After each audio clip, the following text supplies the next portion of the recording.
Hello and welcome to Startup Hack. Today we are going to talk about DevOps and Entity Framework Core. So let's jump right in.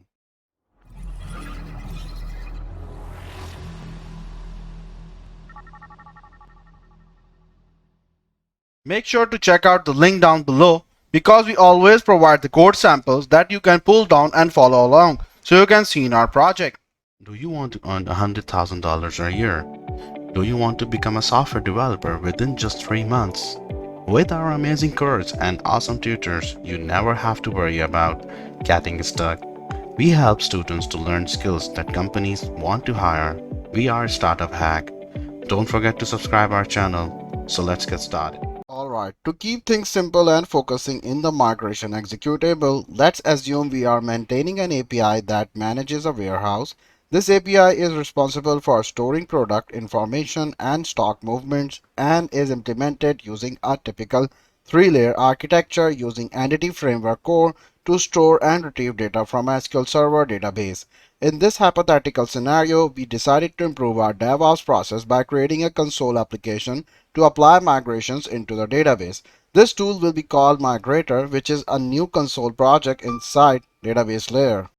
It will have a direct dependency from the database implementation which holds the entity framework core mappings for the database entities defined in the database contracts layer. The diagram for project and their dependency inside the solution after creating the migrator executable project could like this. Since this API only manages products and stock movements, the database model could be represented by this entity contract. Navigation properties won't be used for simplicity. Here's the example. This is the product entity class and this is a stock movement entity. The entity framework core database context could be mapped as follows. So here's example. As I said before, nothing fancy here, just simple use case with a database model we will use for creating our migrations and apply them using our console application. Okay, now console application setup. Now that we have defined both bundles and mapping, let's set up the console application, which is going to use Microsoft.extensions.hosting for an easier setup of logging, dependencies injection, and application settings configuration. We start by creating a console application project and create a program.cs file with a simple hello world output.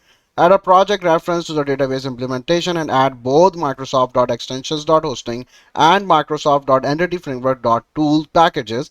We are going to use Visual Studio Package Manager for that. Okay, now migration setup. To prepare the project for creating Entity Framework Core migration, start by adding an app settings.json file with a connection string to an empty SQL Server database and to be used in the future by the host. You can already make some logging configurations. So here's example. Remember to tell the application that when publishing the configuration file must be copied to the output folder. This is done by adding an include property to the csproj file.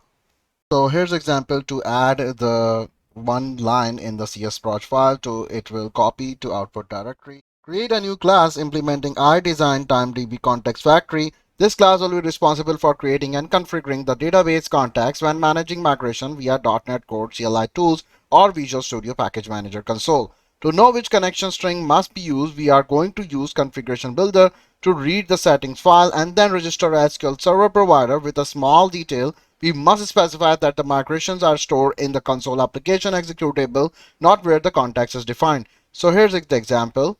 So let's test and see if we can create some migrations. So open the package manager console and run the command. So in the package manager console, use this command add migration initial model setup and click enter. If everything went as expected, a new migration folder was created with the initial model setup migration class that will set up the database model. If your database schema is empty, it should look like this. Here's example.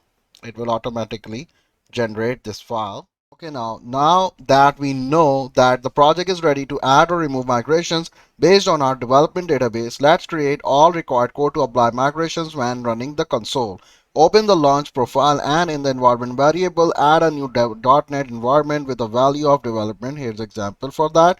This will be used by host to know your current environment development staging or production default when running the application, which is useful for loading different settings or executing code based on the environment, like creating a test data.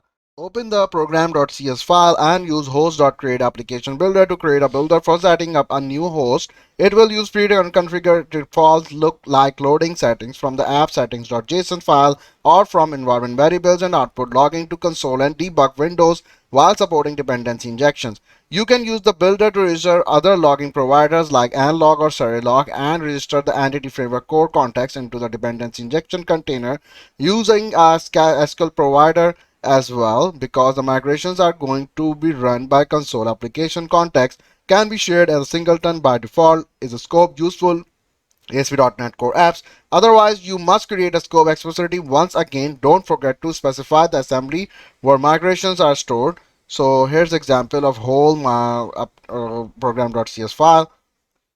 Create a new class named migrator with a run async method that will have the migrator implementation register it as a singleton into the DI container, and after creating the host, resolve and run it. Because migrations can fail, it also a good idea to implement some exceptions handling logic, because even host setup can fail. I also prefer to wrap it. Also, we should support the cancellation of this process when control C or exit is requested. So let's use cancellation token source for that. Here's example in this file. So after applying migrations, you will see some output showing the DDL instructions that are being run, and if everything went expected, you could see the database should now list both entity framework or migration history. So here you can see your tables are generated automatically. Okay, now seeding data. Despite Entity Framework Core supporting data seeds when applying migrations, I think it is limited for production scenarios like seeding different database on environment or need to run some business logic. You will face limitations if using what EF Core offers. To solve this problem, I usually create a specialized interface or seeding data into the migrator project. So developers may implement how may seed logic they need and even decide the order by which they are run. In the migrator project, create a new iData seed interface inside a data seeds folder with a seed async method. As a small note, I like to pass arguments that can be used for auditing, so I can use them on a metadata columns, but they aren't a requirement. Just pass what makes sense to you.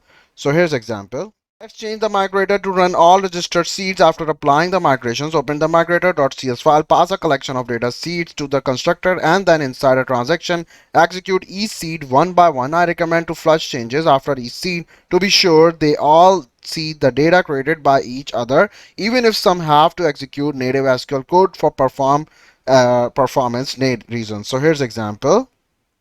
You can see that.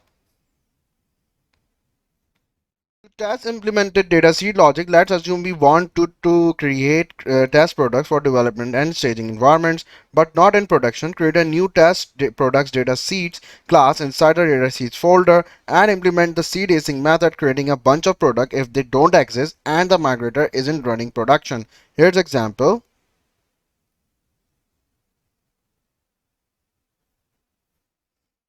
Open the program.cs file and register the task products data seed as a singleton. As a note, you can scan the assembly for classes implementing iDataSeed with Scruder example, but order or registration will define the order by which they are run, and I'm assuming that will matter, but feel free to use an approach that works for your scenario. Here's example.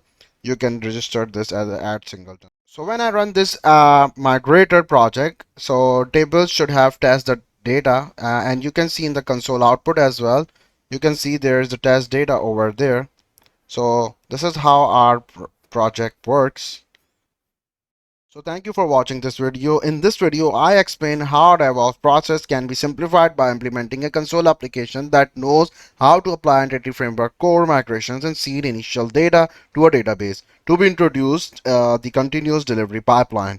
The implementation using Microsoft.extensions.hosting is very straightforward and simple while providing a more tight integration against the model definitions and with improved logging. So it certainly is an approach to consider. So don't forget to subscribe our channel and hit the bell icon for latest updates. To joining our course, you can simply go to our website called startuphack.com. Thank you.